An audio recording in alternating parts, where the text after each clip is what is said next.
Okay.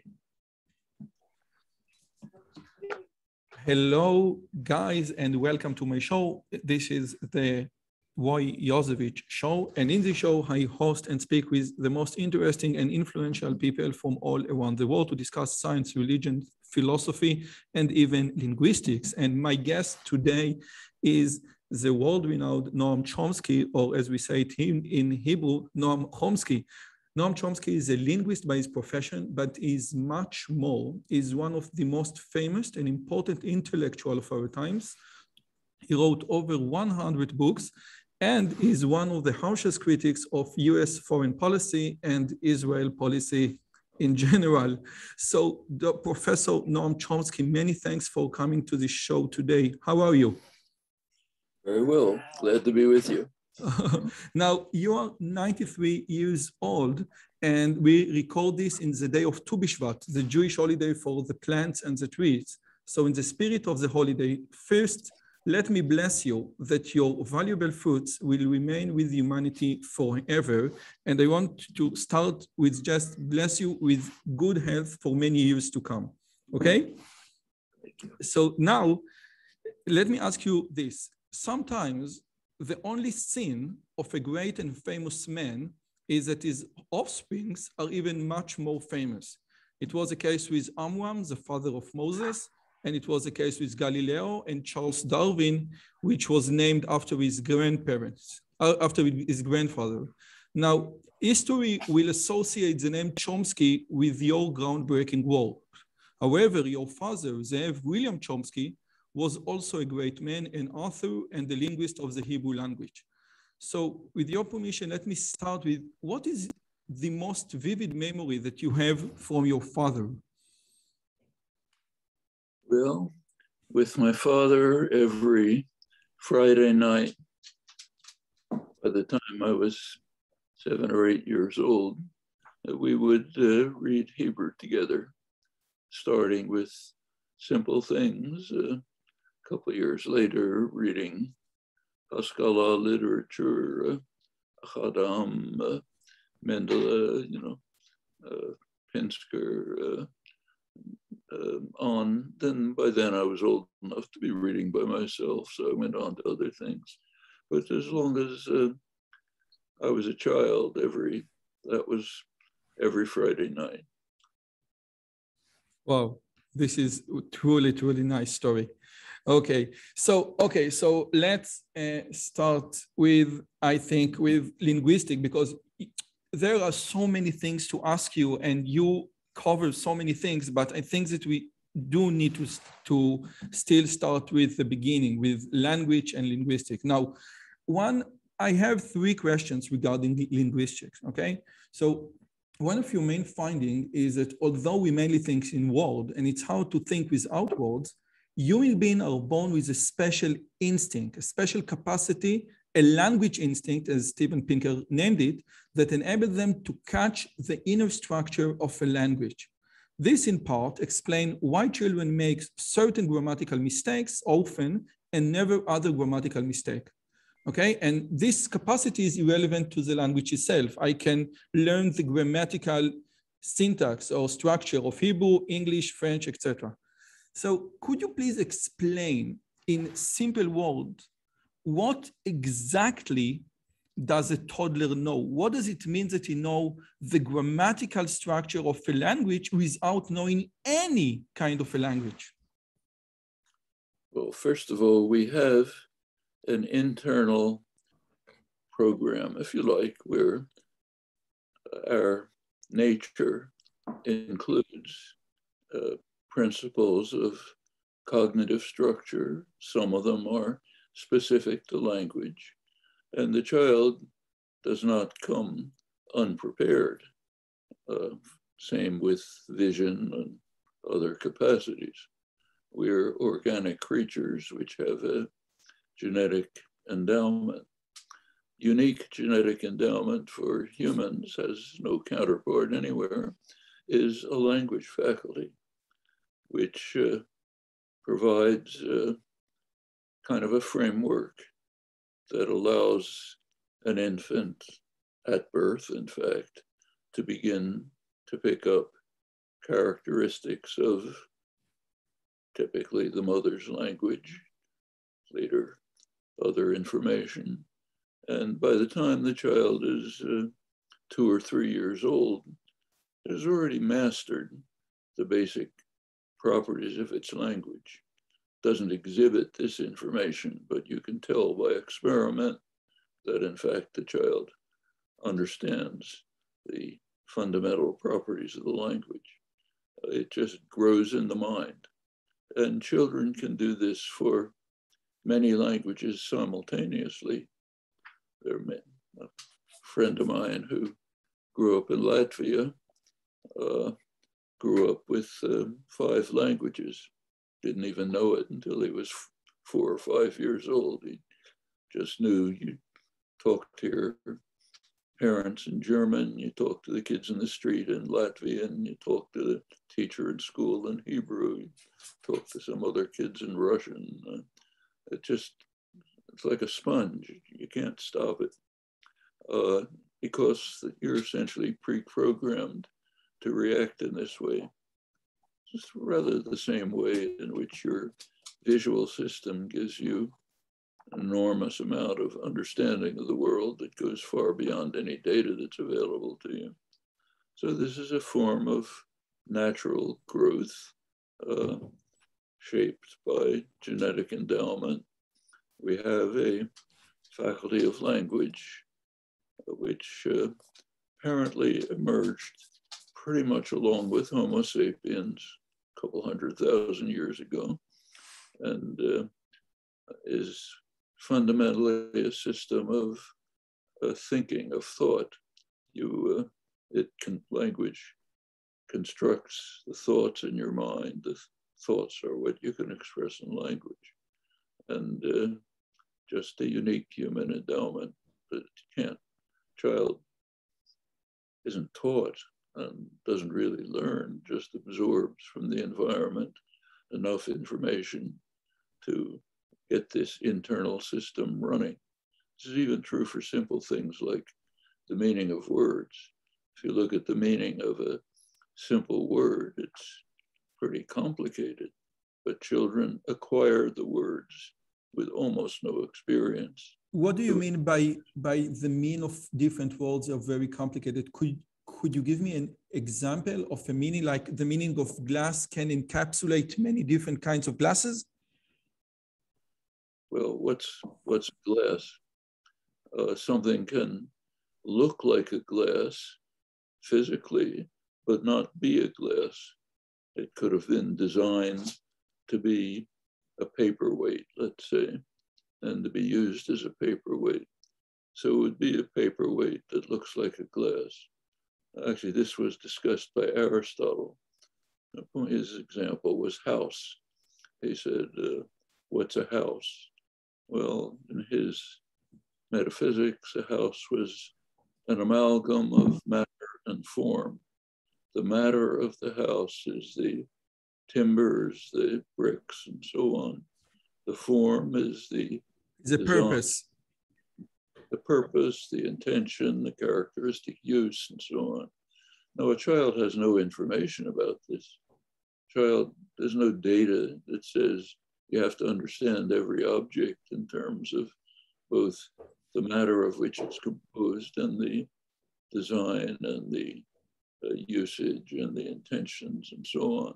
It just comes automatically because that's built in. And when you look beyond, it's far beyond that. What you say is so true, because a toddler can distinguish between a cat and a dog, even though he only seen so little examples of cats and dogs. And therefore it brings us back to the idea world of Plato, where we have like the idea of what a cat is. Now, my question is, according to the Torah, what distinguishes human beings from other species is the ability to talk. This was in Genesis, where when God said, okay, you are special, he gave us the ability to talk. Now, Roger Scruton, in his book, The Human Nature, said, we have something that is completely different than mammals that can understand words. We have chimps that can understand like 200 words, but any Chomskyan linguistic, we laughed at those tries to attribute language to chimps. Would you agree on that? That our faculty, what we have as human beings, is inherently different in the context of language than other very sophisticated mammals?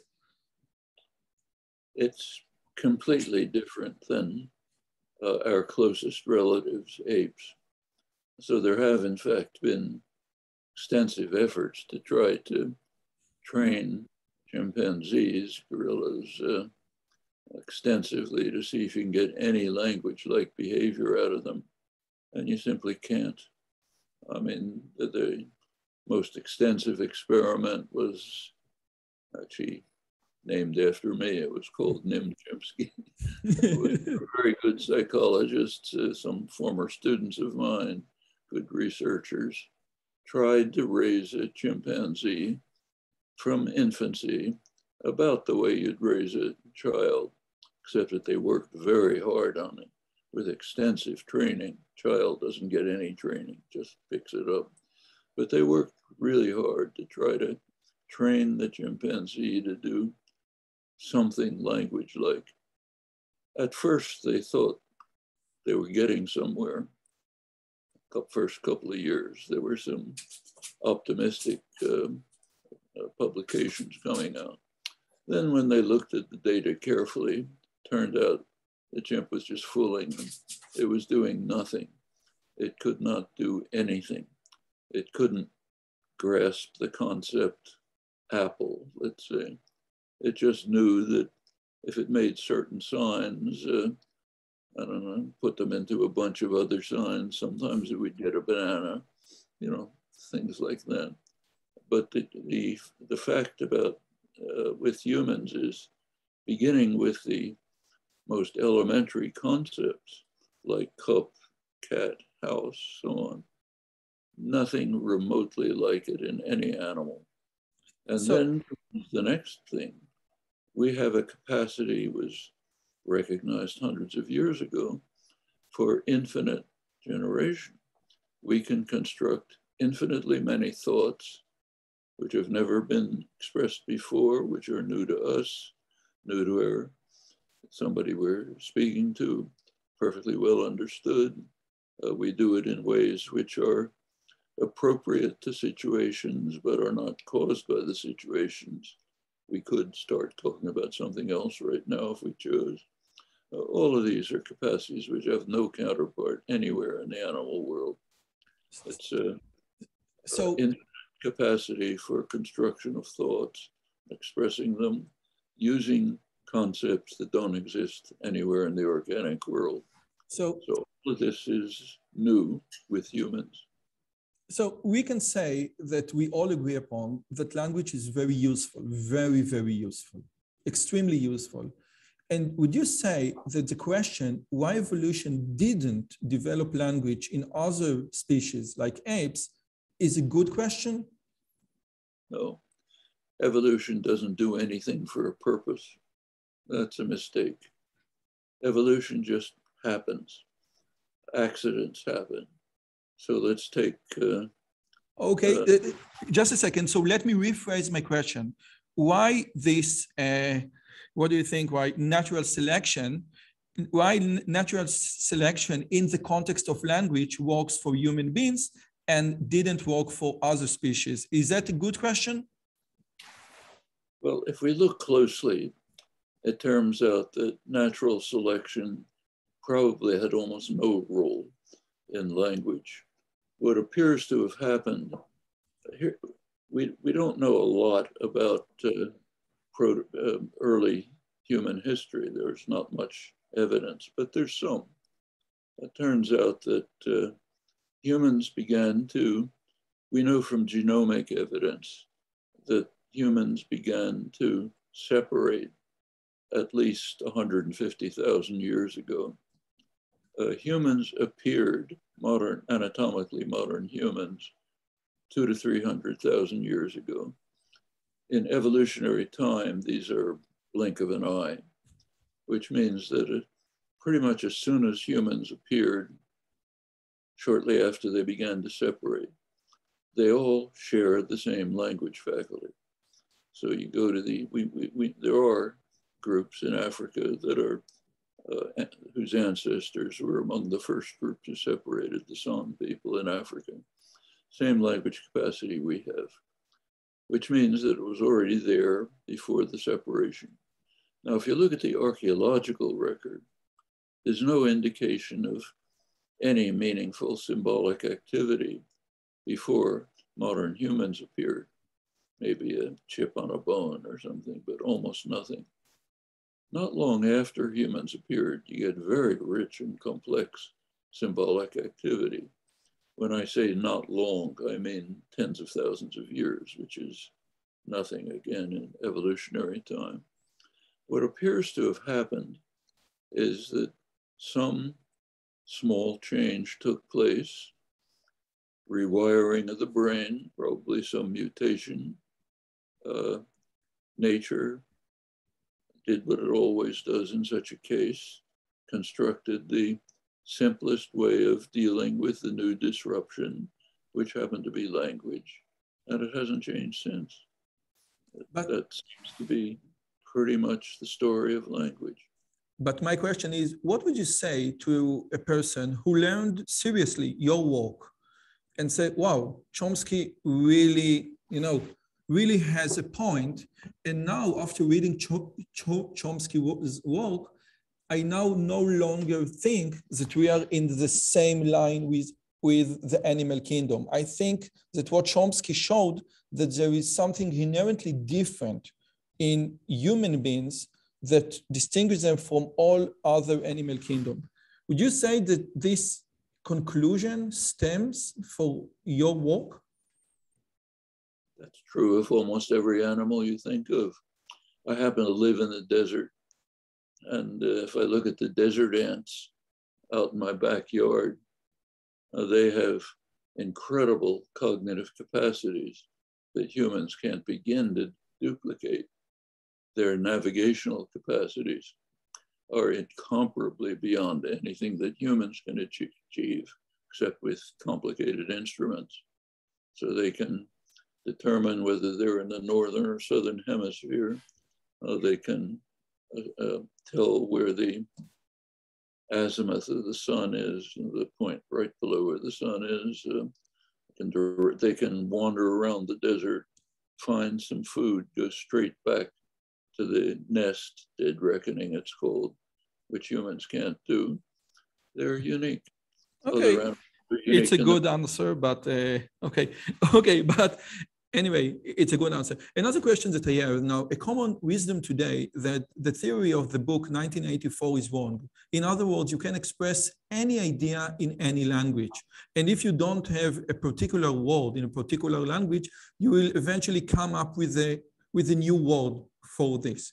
Now, but after reading some of Guy Deutscher's work, do you think that although this is the case, the language itself in some aspect color the thinking of people? So we said, if you think in one language, it will color the way you look at the world, your thinking process, or there is no coloring whatsoever. There is a thesis, it's called the Sapir-Whorf hypothesis, which goes back about 80, 90 years. Yes, but after your work, Sapir was before your work. I say after your work, after what Chomsky and Pinker have shown us, after everything. Now, do you think that in some aspect, not all the aspects, language does make a difference?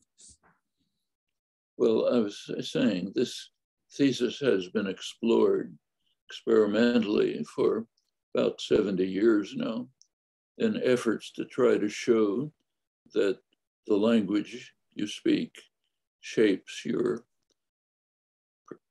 understanding of the world, your interpretation of things, your perception, and so on. Very little evidence. There's superficial changes, like in a language that doesn't have words in a certain region of the color spectrum, say the red-pink spectrum.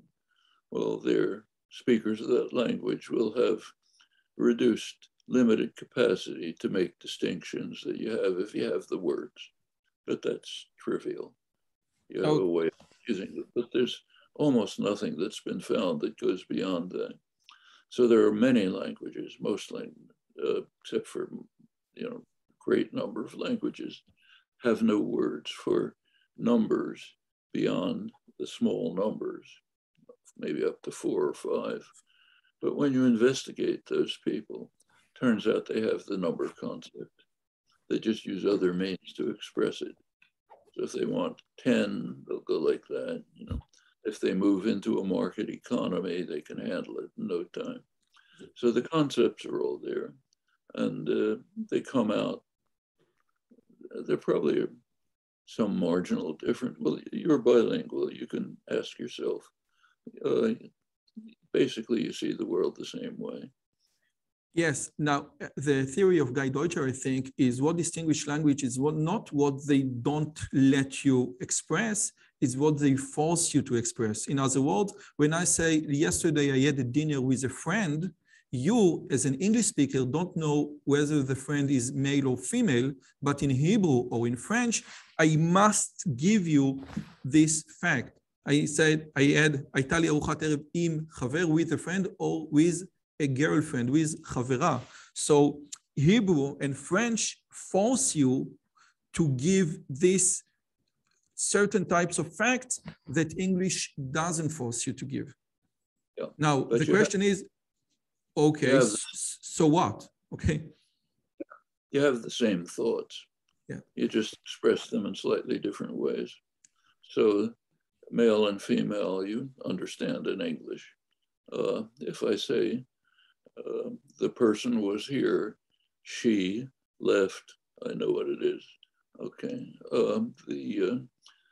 These are it's true that languages express thought slightly differently, but when you look closely in the internal structure, they're no different. In fact, it may turn out even, we don't know this yet, but research is tending in the direction of perhaps showing that the internal language, the language that constructs thoughts, may be uniform among humans. The ways languages differ are the way we externalize it. And the externalization can be quite different. In fact, you can do it if you're deaf, you can do it in sign. It looks very different, but turns out the same thought processes are going on. Okay, now my last language question. I have a PhD in computer science, and I specialized in deep learning, NLP, all the things. Now, let me just remind my viewers that NLP or NL stands for natural language. It's natural language processing, and natural language stems from the important work of Noam Chomsky. Now that we have GPT-3, that we have BERT, that we have all the insanely smart models of understanding natural language, do you think that we are close to really grasp the meaning of language with the new model, for example, GPT-3 or other models that Google is working on? We know in advance that GPT-3 and the other systems tell us zero about language. And it's very easy to demonstrate. So take the most sophisticated system you have. You give it trillions of examples from language, it'll find patterns and it'll repeat the patterns. If you give it the same, not even examples from data from impossible systems, systems that couldn't be languages, that violate all the principles of language, it does just as well. So it's telling you nothing about language. These are engineering systems, not science. They're not telling you anything about the world. They may be useful for many purposes, like I use the Google translator. It's useful. It's brute force. Says nothing about language. These systems are, and whatever purpose they have, it's kind of like a bulldozer. I'm glad we have bulldozers to shovel snow by hand, but to tell you nothing about language.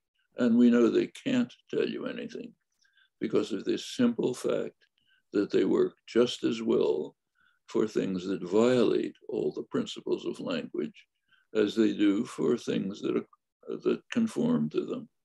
I mean, it's as if I went to a quantum theory conference and I said, I have a great new theory of elementary particles. It accounts for all the properties of elementary particles and all the properties of impossible particles. Nobody would bother to listen.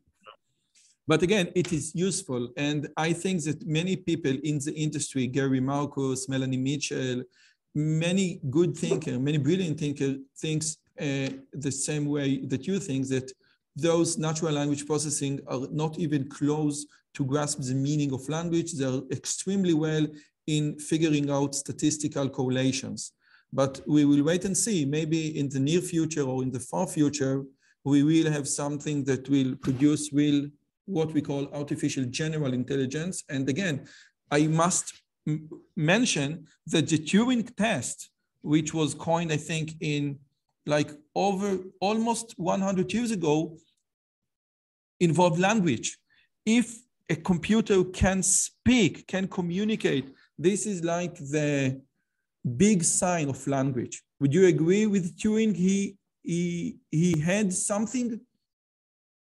I have to look back at Turing's paper, 1950. Interesting paper. It established the field of artificial intelligence. Turing in the paper says the questions whether machines think is too meaningless to deserve discussion. Okay. What he said is, here's a test which might give a way of encouraging improvement of software, building better machines. It might change the way we think about thinking, but it's not telling us anything about thinking. Now, of course, Turing himself, his concept of what later came to be called artificial intelligence is that it should be a way of trying to discover the nature of intelligence using the device of computability, of programming, and so on. Now, artificial intelligence split into two different directions. There were people like Turing, Marvin Minsky, one of the founders of the field, a friend of mine, others, who did want to pursue Turing's program to develop systems that would shed some light on human intelligence through the method of modeling by programming. There's another branch of artificial intelligence which said, let's construct something that works, even if we do it by brute force. So let's construct a Google Translator by brute force, and it works, so it's useful. That's a different branch of artificial intelligence. Like it or not, it's the second branch that has taken over. It is funny because last week I had a talk with Judea Pearl, and we discussed the Turing test, and he said, if you can fake it, you have it. So, but I think that this is a whole new discussion. So with your permission. Let me say one more word about the Turing test. The Turing test was actually proposed in the 17th century by Jacques de Cordemois, a Cartesian philosopher. Descartes argued famously that mind is separate from body and mind is a property, and one of the distinctive features of mind is this creative aspect of language use that we were discussing. So Cordemois said, well, let's suppose we had a creature who looked like us, and we want to discover whether he had a mind. So notice this is a metaphysical question now. Either has a mind or doesn't have a mind. Okay, and the way we would do it, he said, is by tests.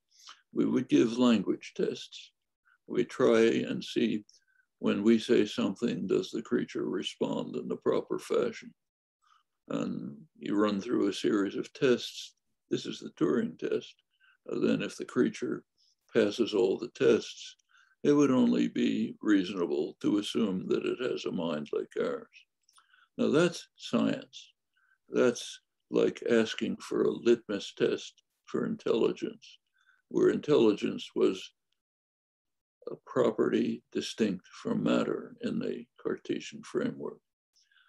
The Turing test isn't science.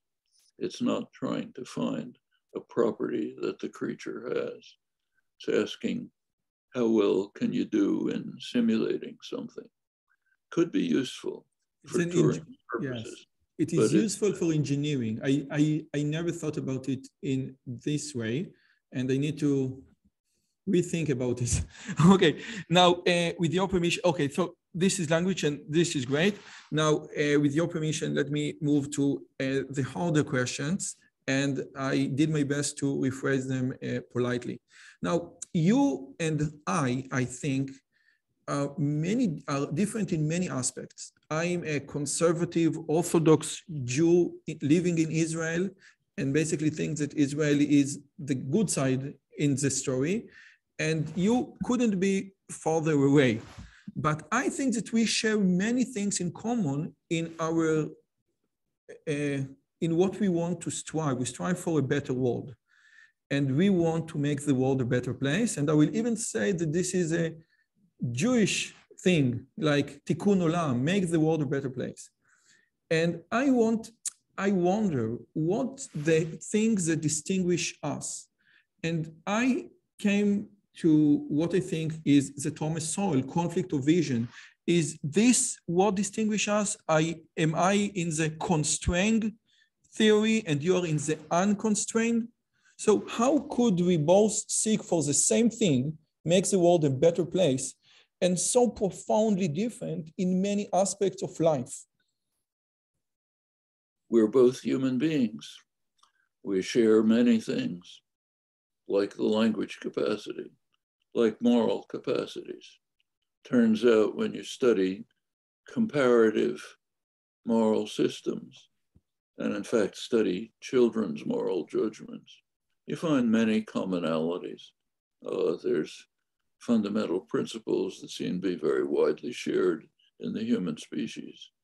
Now, when you then come to actual real life situations, many other factors intervene, and you may reach different judgments, but even with the same moral principles based on your different interpretation of the phenomena around you, the events around you, the experiences, your own history, your own culture, and so on.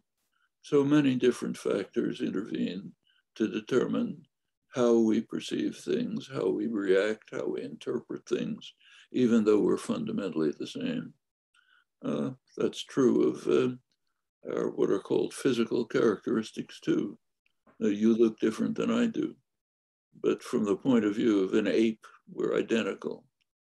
Just like when we look at two chimpanzees, we can't tell the difference between them. They're just chimpanzees.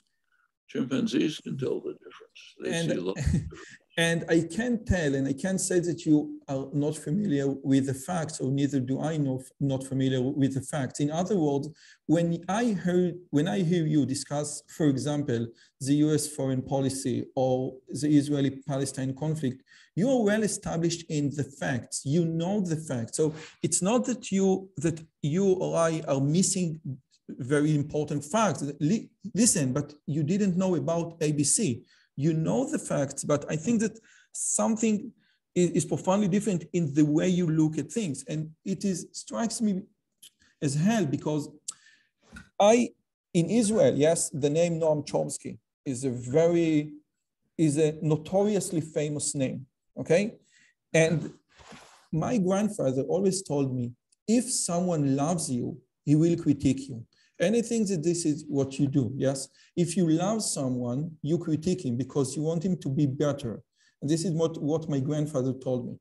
Now, my question is, can I take the analogy of my grandfather and apply it to you? So listen, I am part of the Jewish people. I love the Jewish people. I love the state of Israel. Therefore, I am one of the harshest critics because I want it to be better. It is not sufficiently good as I see what it should be. Or it is a completely different story from your perspective. Why is it different? No. I ask, no, because I think that the question is, do I critique from love? Listen, I love you, therefore I want you to be better, ABC. You should do this better.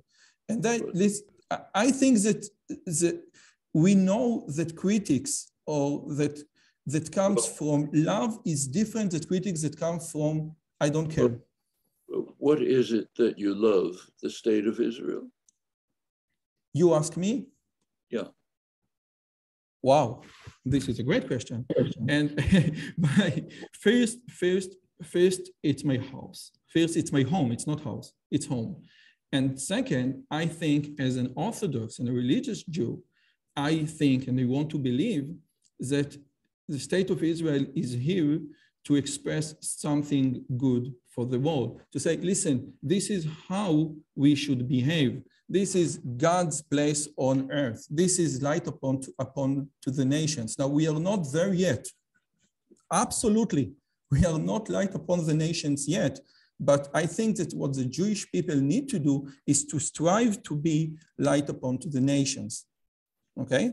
And I think that we are heading in this direction. Well, first of all, we have to distinguish the Jewish people from the state of Israel. Okay. Definitely. So, let's be clear.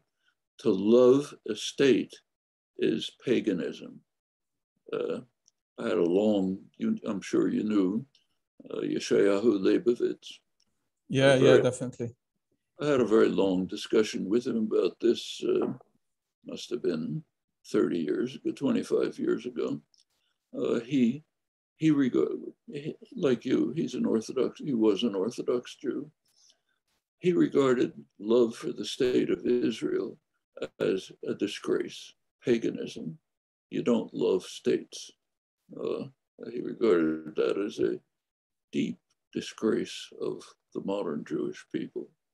And, but he, nevertheless, his dedication to Israel was total. Cared nothing about the Palestinians, only about Jewish rights. He was very much like my grandfather from the shtetl in that respect. Is it good for the Jews is the only thing that matters. Didn't care about Palestinians, didn't care about anyone else. But he didn't love the state. In fact, he, in many ways, I wouldn't say despised, but was certainly deeply critical of the state. So these are distinctions we have to make. I don't think we should love states. I don't love the United States as a state. I don't love the state of Israel. I don't love the state of France or any other one. You shouldn't love states. Yes, but it's like that you say that I don't love the flag because the flag is just a piece of cloth. And you are absolutely right. The flag is just a piece of cloth. But what we say about the flag is what this piece of cloth represents to us. Usually, yes. It's not that the piece of cloth is meaningful, is the meaning that we imply to the piece of cloth. Would you agree? So you should have, if you happen to be concerned about Israel, either because you live there, like you, or because it's just part of your culture, history, background, like me, then you want the state of Israel, the community, the state, to be as best as possible. You're in favor of Tikkun Olam, starting with Israel and every other country. Okay. If you have to be interested in, if you have a special interest in Luxembourg, you want Luxembourg to live up to the best ideals and so on. So you have a special interest in the community of Israel as part of your heritage, and what you and you consider your work and I think that you have a very harsh, very strong, and in some ways true critics for the Israeli policy. And this is part of your, listen, I want Israel to be as best as it can be. The community, not the state as soil and sand. Yes? I'm not sure exactly what you're driving at, but it's true that it's part of, as I said, starting with my childhood, reading Hebrew with my father every night. That's a part of my life ever since then. So of course I want the state to live up to the best values and ideals. And I'm very different from Yeshayahu Leibovitz, but on that we agreed. No, yes. When I hear, for example, Hassan Nasrallah said something bad about Israel, and you say something bad about Israel, I need to say, listen, these are two separate things. Hassan Nasrallah wants to exterminate, to kill, to make the state of Israel gone forever, but Noam Chomsky is a different guy. He wants the state of Israel to be better. Okay? This is how I should treat critics from you. I should clarify. From in the 1940s, before state was established, I was a very active Zionist youth leader, Hebrew revival of Hebrew, Zionism, and so on. Considered to move to the kibbutz. But I was opposed to a Jewish state. You have to remember that in the 1940s, you could be an active Zionist and think a Jewish state is a bad idea. I still think that. I still think the same thing. I don't think a Jewish state or a Christian state or a Muslim state or any of these things should exist. There should be communities.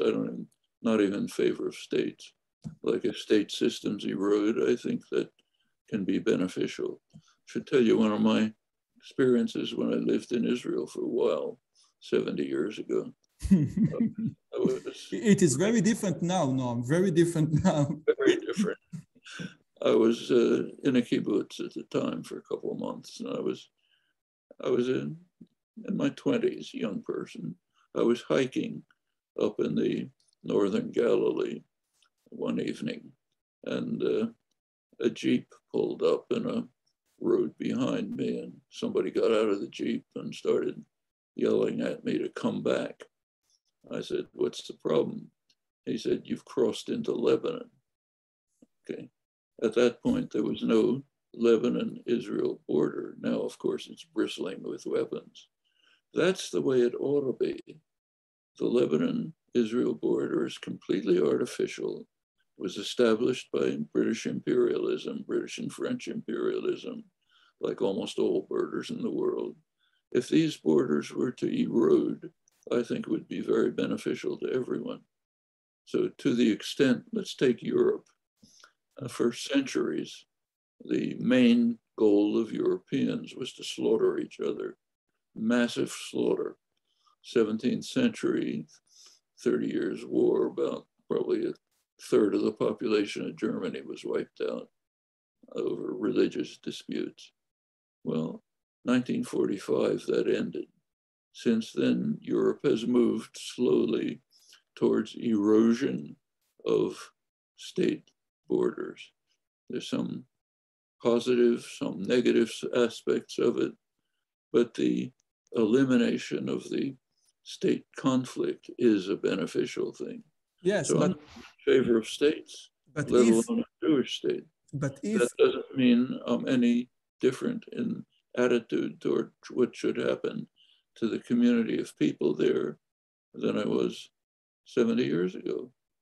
But many people who say, okay, I hear what Chomsky says, and then he reads The Strange Jests of Europe by Douglas Murray and say, maybe Chomsky just speak about him and people like him, but if you ignore, but if you abolish the concept of state, what will happen is what happened in Europe. And this is, and according to Douglas Murray, the strange death of Europe is part because, you know, we abandoned the concept of states. Yes, but okay, this is like a big discussion and your time is so precious. So with your permission, let me go to two other questions, okay? Now, let me mention yes. one other example of elimination of states. The place I live, the country in which I live is called the United States. Well, until 1860, it was plural. These were the United States. Different states happened to be united. There was a horrible war, one of the worst wars of modern history, which turned it into singular. Now the United States is, not the United States are. Yes, but it didn't succeed with Canada, it didn't succeed with Mexico. So we might say that, listen, the people in the United States, you know, from the south to the north, encapsulate a different psyche, which is different than the people in Canada and the people in Mexico. Therefore, we don't have America as a whole. We have United States, we have Mexico, we have Canada, and therefore. Well, let's take a closer look at that. I happen to live not far from the Mexican border in an area that was conquered in a brutal war of aggression in which the United States conquered half of Mexico. Now, up until the 1960s, it's not that far back, people used to cross pretty freely across that artificial border. Mexicans would come to work in the fields in California, picking fruit and so on. And then they'd go back and live with their families. And then they'd come back and they work seasonal work here. The border was pretty porous. An immigration law was passed in 1965, which prevented that, which made the border rigid. Bill Clinton came along, militarized the border for the first time. Now it's a very hostile, brutal place. People fleeing from horrible circumstances in Central America are criminalized brutally when they reach the border, not even given their legally required rights of asylums. That's a step backwards. The free passage, relatively free passage across the border was much more civilized. Now, okay, and this is a good point to raise, and another point to raise against it is like a chicken egg question, which comes first? And you're absolutely right that borders do make some tension. The only question that we as conservative ask is, what's the alternative? Is maybe sometimes the alternative even worse. So again, because your time is so precious, let me ask you another two questions. Now, sometimes during a learning process, we come across a truth that changes the way we view the world. Similar to wearing a colored glasses that tint our perspective and change our understanding. Now, this process happened to me during my research on human intelligence. Suddenly, many phenomena seems much easier to explain when wearing those symbolic intelligent glasses. And my question to you is, did you ever come across such a truth that made you look at many different phenomena in a new way? Sorry, I didn't grasp the question. Again, when I learned about human intelligence and when you put like the intelligent glasses, suddenly many truths, many phenomena in society, for example, the bell curve, seems much easier to explain using these intelligent glasses. So you grasp and you understand the world in a different way when putting the intelligence ingredient. And my question, did it ever happen to you when you suddenly, many different phenomena became so vividly clear after you learned a new concept, that something new, that, oh, wow, now I understand so many phenomena in a different way? Happens all the time. In scientific work, it's common.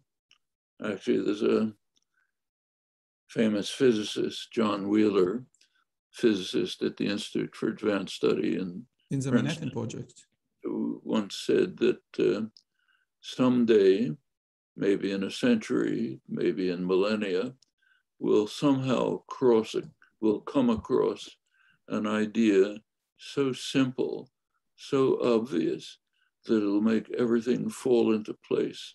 And we'll wonder, how come we never saw that before? Well, at a lesser level than that, it happens all the time.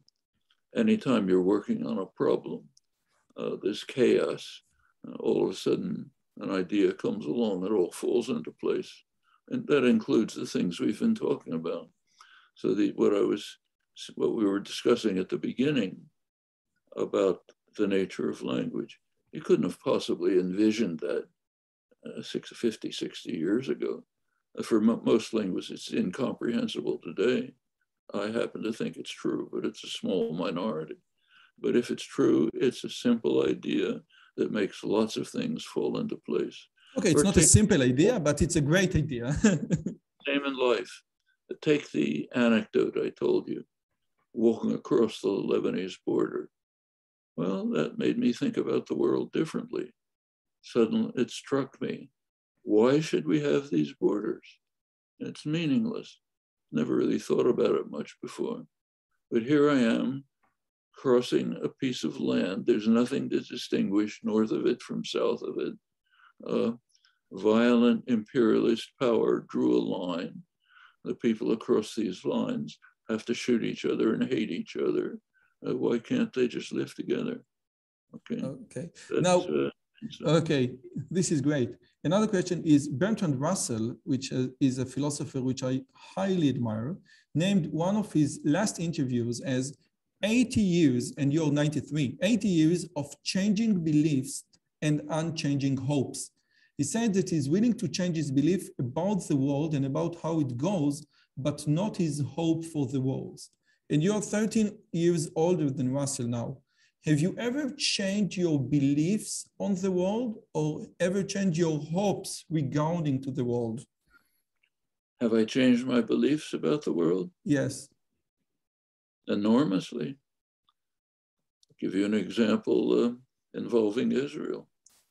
I will so hope that you say, I believe that the Israeli-Palestine peace process will be possible, but now after so many years, I changed my belief. I think it's impossible using these partners, the Palestinians. I really hope that you're going to say this.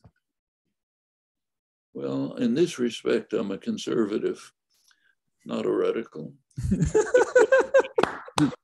There was a conception that developed in the 1970s that there should be, well, I'll quote a UN resolution.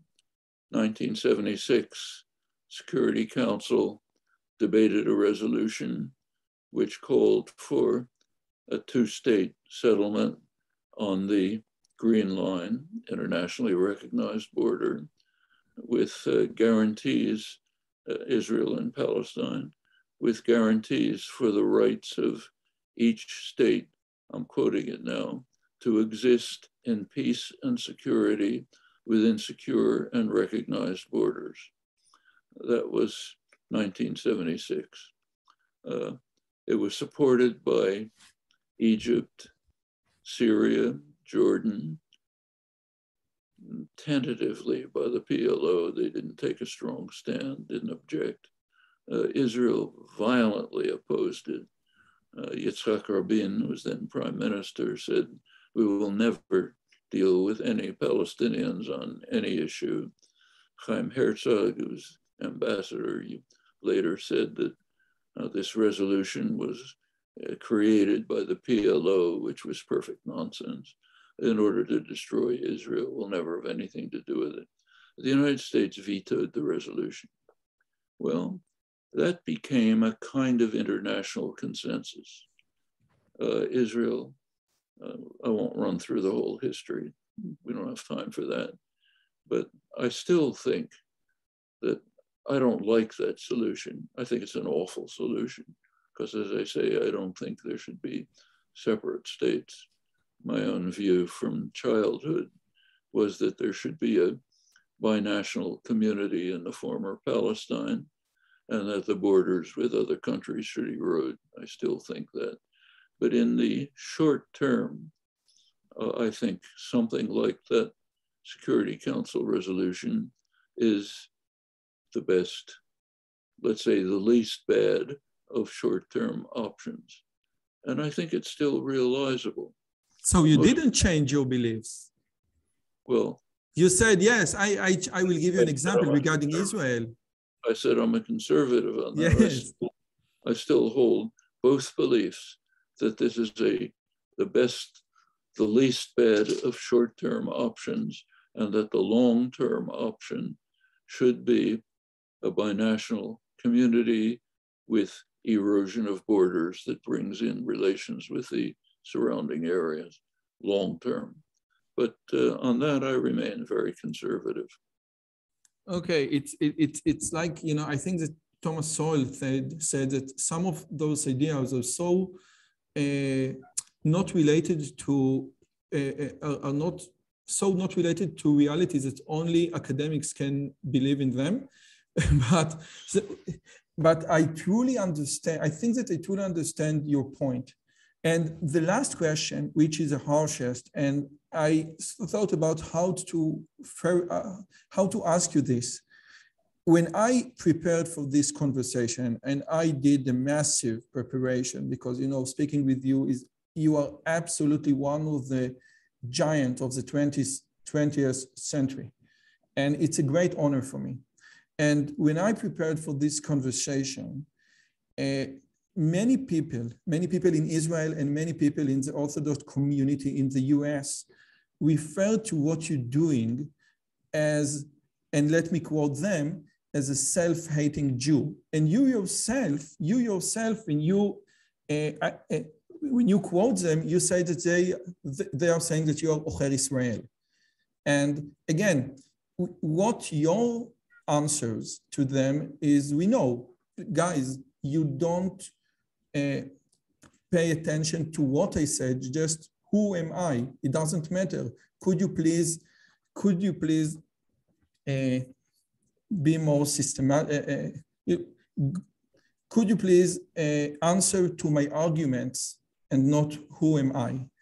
And I think that you are absolutely correct. But my question is, do you think that there is such a phenomena as a self-hating Jews, or it's a conservative bullshit? Well, let's go back to the origins of this. It's Abba Eban. In 1973, so 50 years ago, he wrote an article in the Congress Weekly, the Journal of the American Jewish Congress, the more liberal of the national Jewish organizations. And in it, he gave instructions to the American Jewish community. He said, it is your responsibility to show that anyone who is critical of Zionism, by which he meant critical of his government, the Mapai government, anyone who's critical of this is either an anti-Semite or a self-hating Jew. So that's 100% of criticisms. Can't have any criticism. If it's a Goy, he's an anti-Semite. If he's a Jew, he's a self-hating Jew. What he said is neurotic feelings of guilt. That eliminates all criticism, right? Now, he actually gave two examples of self-hating Jews. One was I.F. Stone, who was a committed, dedicated Zionist, but critical of Israel. So he's a self-hating Jew. The other was me. I'm a self-hating Jew. Okay. By Abba Eban's standards, yes, I was critical of his government. For example, I was critical of it for rejecting the Security Council proposal that I just mentioned, and many other things. But does that make me a self-hating Jew? Well, if that's true, let's go back to Yeshayahu Leibovitz. Was he a self-hating Jew? He took a much more strong view than I do. I'm sure you recall. He said at the time that if you do not seem. Yeah, definitely. But no, again, I don't want to address the question to you personally. I want to go to the broader sense and say, I think that you are absolutely correct. The mere fact that I'm going to critique your policy doesn't mean that I'm either anti-Semite or self-hating Jew. And this is tautological because, in other words, no critics is possible. And you are absolutely correct about this, absolutely. But my question is, we know now for a fact that there were Jews who helped during the Inquisition. Okay, we know that there were Reformed Jewish helped during the Nazi regime. Now, this is something completely different from Yeshayahu Leibovich, yes? But my question is, when even the holiday of Hanukkah, the first guys which the Maccabees went to were the Hellenic Jews, the Jews that went with Greece against the Maccabees. So my question is, if we go back in history to Inquisition, Hanukkah, and Reformed Jews in Germany with the Nazi regime, can we encapsulate those phenomena and say, yes, there is a social phenomenon, which is a self-hating Jews that emerges, I don't know why. Or you say, no, I don't buy into this. I mean, we have to look at them. Take the Maccabees. You go back to that time, there were plenty of people who we would call Jews who were opposed to the Maccabees. They didn't want us, they regarded them as a terrorist organization that's causing, that they don't want to be part of. They weren't self-hating Jews. Similarly, the Jews who didn't want to join the Bar Kokhba were not self-hating Jews. They had a reason for their position. In retrospect, made some sense. Go back to the Holocaust. I mean, you ask about the Jews who cooperated with the Nazis. It was pretty horrible, but look at their situation. Can we just simply condemn them from our superior point of view?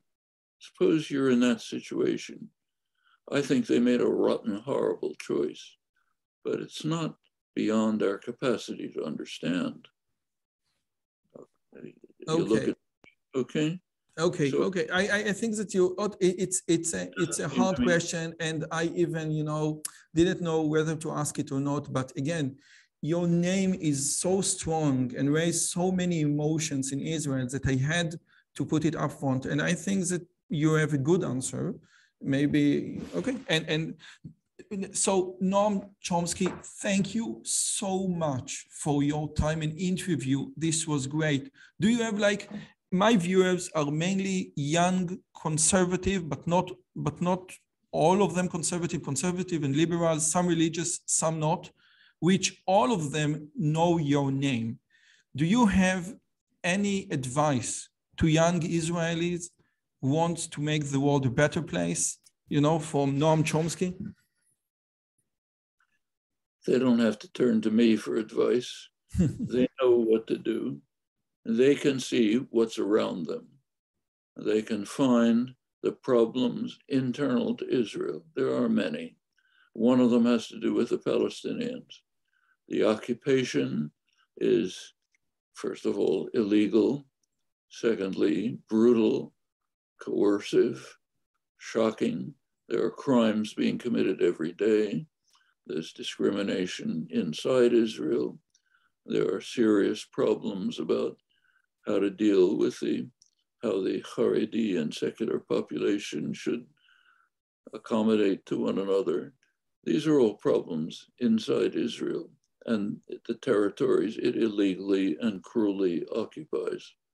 All of these are problems that Israeli Jews have to face. They don't need advice from me. They can figure it out for themselves. I think the answers are pretty clear, and I think they know them. You have to face them. So one of our harshest critics from the US says, listen, guys, I want Israel to be a light upon the nations and just make Israel a better place. Make Israel great again. I would say that about every country. I would the United States does horrible things. I spend most of my life working on it, trying to make it a better place. Not much I can do. to the extent that I can. I happen to have a special interest in Israel, so I write about it and think about it more than other countries, but just for personal reasons. But I'd like to see every place be a better place. Let's work on it. Like, for example, if you live in Israel, yes, and you know that today Hilltop youth in the West Bank will be going out and smashing up some Palestinian settlement and tearing up olive trees and beating people up, you should want to do something about it. You should join the Israelis who are out there trying to protect them. That's one of the things you can do. I from another aspect, I teach in Ariel University, and I see the world in a different perspective. But again, what you say is absolutely correct. And the only thing, horrible things are made in Israel and horrible things are made in the US. Howard Hughes, the people history of the US, said, listen, we had slavery and we had the Native Americans and we had all the bad things. And don't, scrub them under the rug. You need to discuss them. But other people will say, you are absolutely correct. There are horrible things made in the US. But only only United States had the abolition of slavery, okay? And it seems that when you mention all the bad things, and you are absolutely correct, some things must be stopped. You don't pay enough attention to all the good things that the United States has done, the abolition of slavery, women's rights, etc. So it's like you have a pessimistic view of the world. You're absolutely correct. But what about all the good things? Because the United States, after all, is a better place to live than Syria or North Korea. It is a much better place to live. Would you agree? Of course. But part of the reason why Syria is a horrible place to live is because of imperial power. France, Britain, the United States have played a major role in making Syria a hideous place to live, also others. So yes, the United States is highly privileged. It's the richest country in history, has unique advantages that no other country ever came close to. And it's done many good things, many awful things. I talk about them all the time. But there's not much point sitting around saying, gee, what a wonderful thing, what place we are in. What's important is to say, here's what's wrong, let's do something about it. There are plenty of people around who will give 4th of July orations saying, we're the greatest place ever. We don't have to join them. We understand that very well with other societies. Like, we didn't care very much what Sakharov said about praising Russia. We didn't want him to praise Russia. We wanted him to talk about what was wrong. There was a famous Israeli historian, Mikhail Absegor. I don't know if you're familiar with the name. And he once told me that out of the 5 founders of the Communist Party in Russia, Lenin was the only one who didn't speak Yiddish. So the idea of, doing a tikkun olam, say, listen, this is bad and we need to change it, is Jewish by nature. And I think that your 93 years proves this flawlessly. Noam Chomsky, thank you so much for your time. May God bless you and give you a lot more years to critique us and to produce good science. Thank you, thank you, thank you. Thank you very much. Enjoy being with you. Okay, bye-bye. Thank you.